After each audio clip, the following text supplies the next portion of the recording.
without specifically defining the word, because I am sure by now you understand what's meant by surrender. It doesn't mean you're surrendering to somebody. It's not somebody else's will superimposed on top of yours. It doesn't mean you're a weakling.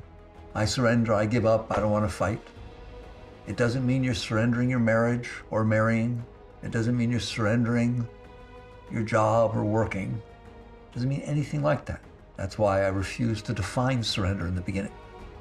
Surrender is very, very subtle, and it's very, very powerful. And you will find out that it is the entire spiritual journey. What surrender is, as we've discussed it, is you are in a predicament. It's called reality. Right now, where almost all of us are, I'm leaving the masters out, is we are conscious and we are aware of what is unfolding in front of us. The world is coming in, we're experiencing it. The mind is reacting to the world that's coming in because we stored reactive triggers inside ourselves due to our past experiences. The heart is reacting to the reaction of the mind, or we have stored so much within our heart that it's leaking. It just comes up with stuff all by itself. It doesn't need the outside world to come in and stimulate. This is reality. This is what's going on.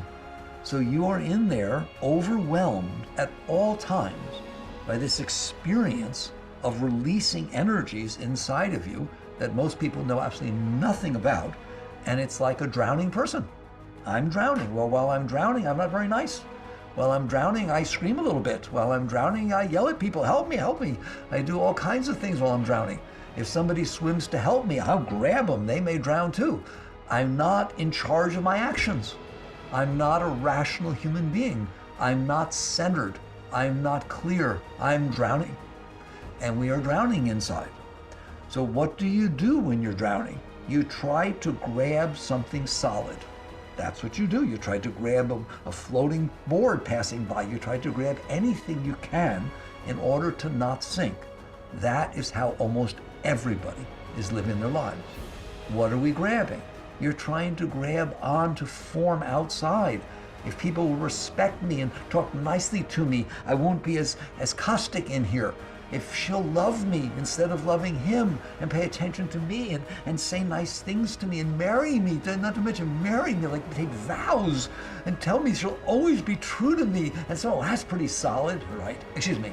And you grab a hold of that and you hold on to it and you try to not drown until he or she goes out and does something that doesn't reinforce that, and then you drown, right? If you want to see how much you're clinging and holding on by trying to try to create a solidity inside via the outside world, see what happens when it's not the way you want. I mean, it's like trying to even ask it. What happens when somebody does something who's very close to you, who you have depended on and are clinging to, if you will, all right? What happens when they do something that does not reinforce your ability to cling? They say something or act something, you think they say something, somebody tells you they acted something, or you think maybe someday they will, even that, even if they've done nothing. And your mind thinks, well, what if they do? Sally's husband left her. What if Sal leaves me? Well, that's all it takes, isn't it? And what do you feel? Pain. You feel pain. You feel disturbance. You feel destruction. All these energies shift inside. That's right. Because what you have been doing is trying to build a place of solidity within your mind that you can hold on to. And as long as everything reinforces that, at least reasonably, you feel you're safe. You have distanced yourself from the core of the energies that you've stored inside by clinging to something else. That's how we live. That's what we do. And it doesn't work. So the first step that we discussed is, not the first and last, is if you want to grow spiritually, if you want to have a nice life, if you don't want to feel you're always struggling with life, if you don't want to dread waking up in the morning, if you don't want a midlife crisis. What's a midlife crisis? I've been building and doing and clinging and fighting and doing half my life because I want to be okay, and I'm not. I'm not. I got the kids, I got the marriage, I got the job, I got perfectly reasonable to have a midlife crisis. I'm surprised everybody doesn't have them. You understand that? Because you've gone halfway through this thing and you realize I didn't get anything. I'm the same as I was when I started. I'm not okay. I'm okay as long as she behaves. I'm okay as long as the kids get A's. I'm okay as long as this happens. I'm okay as long as the finances hold up. I'm conditionally okay, and I know it, and therefore I have to struggle to get it and keep it. And that's why life is a struggle. And we've talked about that. So we talked about what's the alternative, and that's what we're going to talk about in this session, strongly, deeply. What is the alternative? The alternative is to clean up the mess. You are drowning. Listen to me. There's an analogy I use, all right? You have been drowning. You're screaming. You're helping. The water's in your nose. The water's in your mouth. You're choking. Everything. Oh my God, you're drowning. And I'm standing there watching you. The water is 6 inches thick. You are laying deep, 6 inches deep. You are laying down, face down, nose in it, thrashing around. I'm drowning. I'm drowning. So all the water is splashing up into your face. That's all that's happening. There's no drowning. There's no reason to drown. You are causing yourself the entire problem that you are having. There is no problem. You are sitting on a planet spinning around the middle of absolutely nowheres. Do you understand that? Come on, pay attention to what NASA's showing you. We've taken pictures. I keep it as my screen saver, right? There's a picture they took of the planet Earth from 2 million miles out. Cassini turned around. It's about this big in the middle of dark space. You know what it looks like? It looks like what Mars looks like to you, right? It's just a planet. It's spinning in the middle of nowheres. How can you tell me you can't drop down into the nicest planet there is? We haven't found anything even close in the whole galaxies or universe, right? We've looked pretty far back with the Hubble. Nothing. We're all excited to find a planet that might have water. Water falls out of the sky for you. It's all over the place. You go to Mars, there's rovers crawling over Mars. Let's see how long you can watch them and be interested. There's nothing going on. It's just a bunch of dirt. Look at your planet. So you won the lottery.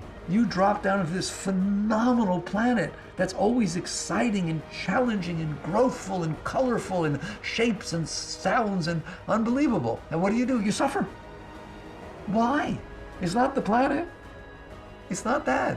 It's the fact that you have this stuff stored inside of you. And how I put it, different people have hobbies of collecting different things. Some collect spoons from all over the world, teacups, stamps, coins.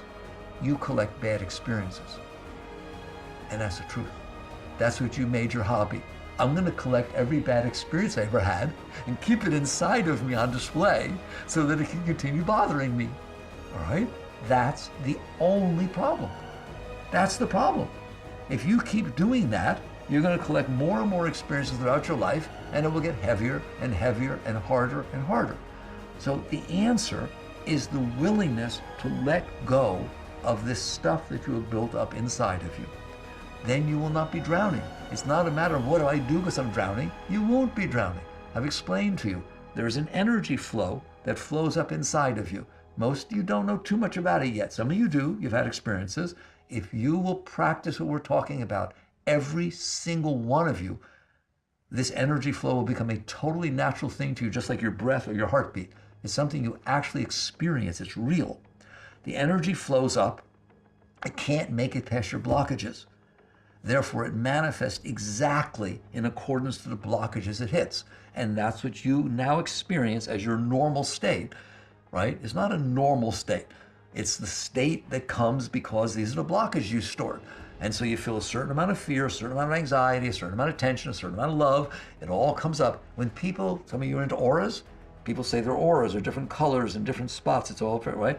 That is literally the manifestation of how the energy is flowing around your blockages. That's what ends up painting your aura. That's where it comes from. A great being, the auras don't look like that.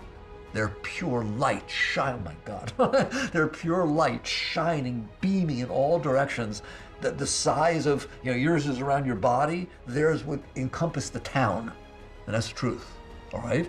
Very, very, very beautiful. I don't get into psychic things, I don't need any of that, but it ties it all in too. So the question is, are you going to tolerate that you are making your life hell?